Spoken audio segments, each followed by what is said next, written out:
Assalamualaikum warahmatullahi wabarakatuh. Di sini sebelumnya perkenalkan nama saya Ajir Nur Ajmi.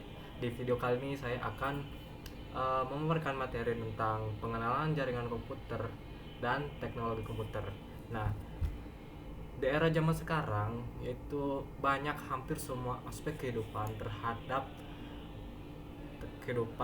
dengan internet. Jadi semacam sekarang juga udah banyak kayak teknologi AI. AI juga merajalela. Nah, di sini saya akan menjelaskan tentang pengenalan teknologi komputer dan jaringan komputer juga. Nah, yang pertama itu konsep dasar jaringan komputer. Nah, di mana konsep dasar jaringan komputer ini adalah sistem yang terdiri dari dua atau lebih perangkat yang terhubung untuk berkomunikasi dan berbagi daya. Ada beberapa jenis jaringan yaitu LAN, MAN, dan WAN. Nah, LAN ini singkatannya itu adalah Local Area Network. Nah, LAN ini yaitu jaringan kecil dalam satu gedung seperti WiFi rumah atau kantor.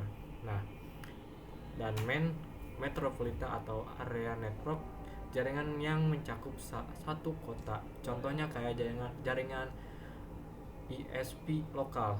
Nah, lanjut lagi yang ketiga tuh ada WAN Area Network. Nah, WAN Area Network ini adalah jaringan luas seperti internet yang menghubungkan seluruh dunia.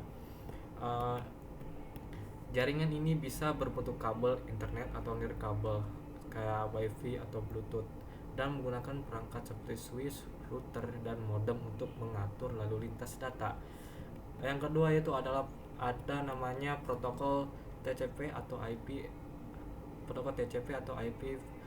dan model OSI. Nah, protokol adalah aturan standar agar perangkat bisa saling memahami. Nah, ada dua model paling terkenal di sini kan. Nah, yang pertama ada TCP atau IP. Nah, di TCP IP di sini ada namanya application. Nah, application itu tempat aplikasi seperti browser, operasi HTTP atau FTP. Yang ada lagi yang namanya transport. Nah, transport ini mengatur pengiriman data TCP untuk andal, UDP untuk cepat. Nah, selanjutnya internet. Nah, internet ini semacam alamat logika atau IP address dan routing. Nah, lanjut yang network access. Nah, network access ini seperti fisik seperti kabel dan sinyal wifi.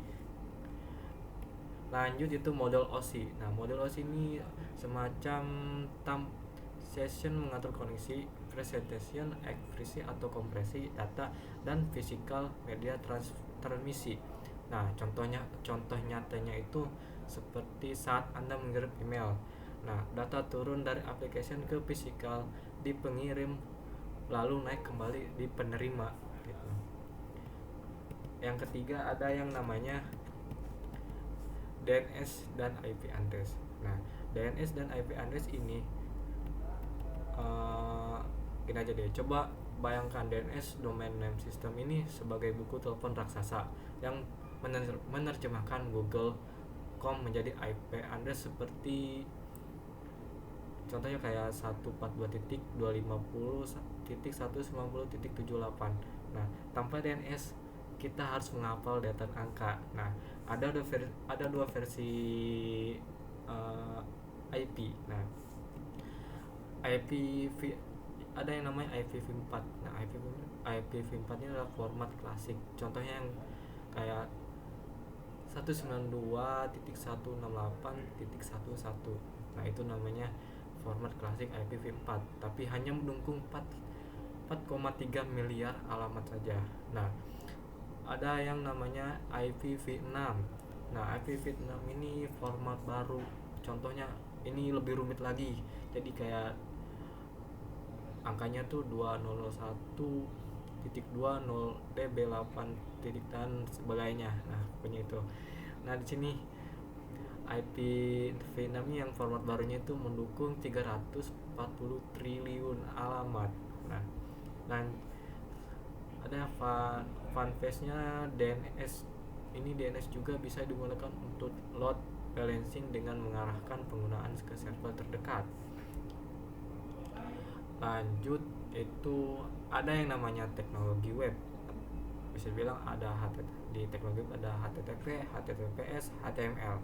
Nah, jadi ketika Anda membuka website, terjadi percakapan antara browser dan server menggunakan HTTP, atau HTTP itu bisa dibilang Hypertext Transfer Protocol, tapi HTTP tidak aman, jadi data dikirim plain text.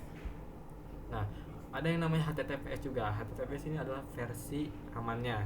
Nah, menggunakan enkripsi SSL atau TLS untuk melindungi informasi sensitif seperti password, lihat ikon gembok, dan address bar browser Anda.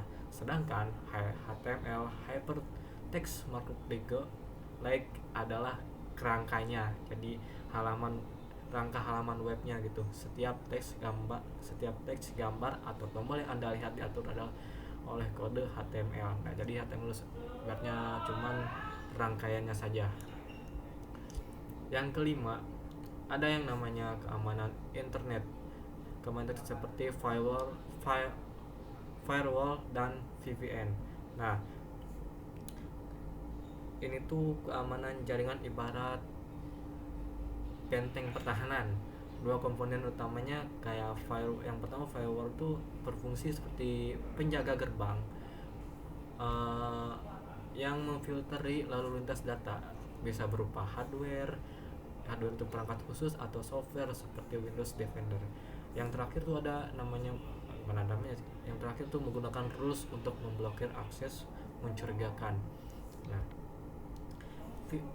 VPN. Nah, VPN ini adalah singkatannya Virtual Private Network. Nah, VPN ini membuat terowongan transkripsi antara perangkat Anda dan server VPN. Nah, menyembunyikan lokal asli dan melindungi data di jaringan publik seperti Wi-Fi cache. Contoh toolsnya itu NordVPN sama OpenVPN. Yang keenam itu cloud computing dan virtualisasi. Nah, cloud computing dan virtualisasi. Cloud computing yaitu memindahkan komputasi dan penyimpanan ke server remote, misal AWS, Google Cloud. Dan keuntungannya itu kayak skalabilitas, bisa menambah kepastian instan, dan biaya hanya bayar yang dipakai, pay as you go. Nah, virtualisasi adalah teknologi di balik cloud, di mana satu server fisik bisa dibagi menjadi beberapa mesin virtual. Contohnya itu kayak kalian nih bisa menjalankan Linux dan Windows secara bersamaan di satu PC. Nah, lanjut lagi, ada namanya Internet of Things atau bisa bilang IoT. Nah, IoT ini adalah tentang menghubungkan perangkat non tradisional ke internet. Contohnya tuh kayak smart home kayak lampu, AC, kunci, pintu yang dikontrol via app. Nah, ada lagi namanya wearables. Wearables itu semacam smartwatch yang memantau detak jantung, yang biasa dipakai orang-orang yang suka jogging lah biasanya, biar tahu detak jantung kayak gimana. Tidur juga bisa. Ada lagi namanya industri 4.0, itu bisa dibilang namanya sensor di pabrik yang memprediksi kerusakan mesin. Tantangannya itu keamanan IoT ini sering jadi target hacker. Nah, jadi begitu.